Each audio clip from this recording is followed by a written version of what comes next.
दोस्तों इस वीडियो में हम आपको बताएंगे कि अनुसूचित जाति यानी कि एससी एसटी की ज़मीन खरीदने पर क्या कानून है, कब आप नहीं खरीद सकते और कब खरीद सकते, विद उदाहरण के और विद प्रूफ के। मैं आज आपको सारा कुछ बताऊंगा जो कि कोई भी यूट्यूब चैनल पे आपको नहीं बता सकता है। ठीक है, और कई लोग गलत बताते हैं, प्रैक्टिस में कुछ और होता है, किताबों में कुछ और। साथियों ठीक है, चलिए वीडियो शुरू करते हैं। साथियों एक चीज़ मैं आपको और बता दूं, यदि आप कोई भी सलाह लेना चाहते या कोई भी डॉक्यूमेंट्स दिखाना चाहते, कोई ज़मीन खरीद रहे हैं तो ले सकते हैं। सारी सुविधा आपको मिल जाएगी। कॉन्टैक्ट नंबर हमारा वीडियो के डिस्क्रिप्शन में दिया गया है। साथियों यहाँ पे लिखा है अनुसूचित जाति से भूमिधरों द्वारा अंतरण पर प्रतिबंध। ये सेक्शन 98 है।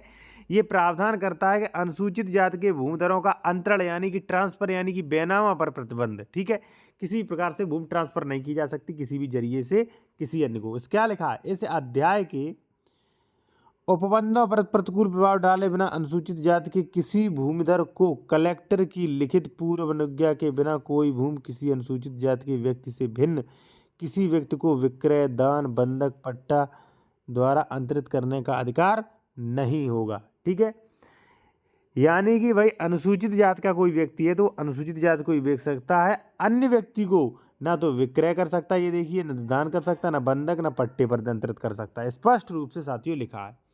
अब एक चीज़ मैं आपको और क्लियर कर दूं, परंतु यह है कि कलेक्टर ऐसी अनुज्ञा तभी दे सकता है, कलेक्टर की परमिशन लेनी पड़ेगी। और कलेक्टर परमिशन कब देगा, किन शर्तों पे देगा, देखिए। अनुसूचित जाति के भूमिधरों के पास 108 के धारा 2 के अधीन 110 जैसी भी स्थिति हो, विनिर्दिष्ट कोई जीवित उत्तराधिकारी न हो, यानी कि उसका कोई भी उत्तराधिकारी जीवित नहीं है। दूसरा, ठीक है, अनुसूचित जाति के भूमिधर जिले में अंतरण स्थित के लिए प्रस्तावित भूमि जिले में किसी अन्य राज्य में नौकरी करने लगा हो, व्यापार, वित्तीय कारोबार शायद नियमित तौर से बस गया हो। यानी कि साथियों एक ये चीज़ है कि अगर मान लीजिए वो उसने ज़मीन ले ली और वो कहीं बाहर बस गया है, अब वो नियमित तौर पे बस गया, भाई दूसरे जिले में खेती डली है, तो कलेक्टर को यह समाधान हो जाता है कि वित्त कारणों से भूमि के अंतर देना आवश्यक है। और मान लीजिए बेटी की शादी है, बीमारी है, ऐसी कई कंडीशन है, तो ऐसी कंडीशन में भी अंतर वो कलेक्टर परमिशन दे सकते हैं। इस धारा के अधीन अनुमति इस धारा के अधीन अनुप्रदान के प्रयोजनार्थ कलेक्टर द्वारा ऐसी जांच की जाएगी, यानी कि कलेक्टर जो है इसकी जांच करेगा साथियों। ठीक है, तो साथियों ये जो दिखाए हैं मैंने आपको, ये सारे के सारे हो गए प्रतिबंध, यानी कि रिस्ट्रिक्शन। आप ज़मीन नहीं खरीद सकते, और खरीद सकते तो इन शर्तों पे खरीद सकते। लेकिन आप कहेंगे नहीं, कुछ लोग तो खरीद लेते हैं। हाँ, वो भी मैं आपको कानून बताने जा रहा हूँ। चलिए अब आप देखिए।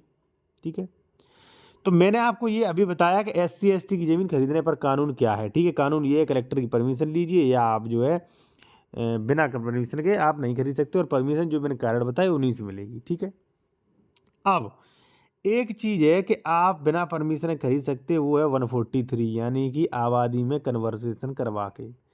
आप चाहें तो इसका हमसे कानून ले सकते हैं, इसका पीडीएफ ले सकते हैं, और इस बारे में हमसे सलाह भी ले सकते हैं। कॉन्टैक्ट नंबर वीडियो की डिस्क्रिप्शन दिया गया है, जो कि प्रेजेंट टाइम धारा 80 बन गई है।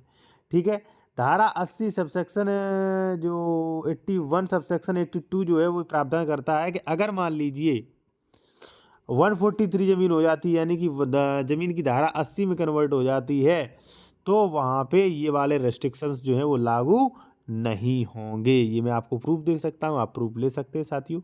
ठीक है, तो यदि मान लीजिए कि कोई ये ज़मीन है, इसका कन्वर्सेशन करवा रखा है 80 में। ठीक है, फिर क्योंकि सेक्शन 80 हो गई, और 80 स्पष्ट रूप से प्रावधान करता है कि इस अध्याय के सभी रिस्ट्रिक्शन जो है वो लागू नहीं होंगे, तो मेरे अनुसार ये है कि धारा 80 करवाने के बाद आपको कलेक्टर की परमिशन की आवश्यकता नहीं होती। जैसा कि मैं समझ पा रहा हूँ, आप जो है विशेषज्ञों की राय ले सकते हैं, या हमसे ये कानून मांग सकते हैं पीडीएफ के रूप में। ठीक है, और ये सारी सुविधाएं आप ले सकते हैं। इनके लिए फ़ीस पे करनी पड़ेगी। वीडियो की डिस्क्रिप्शन में हमारा कॉन्टैक्ट नंबर साथियों दिया गया है। धन्यवाद।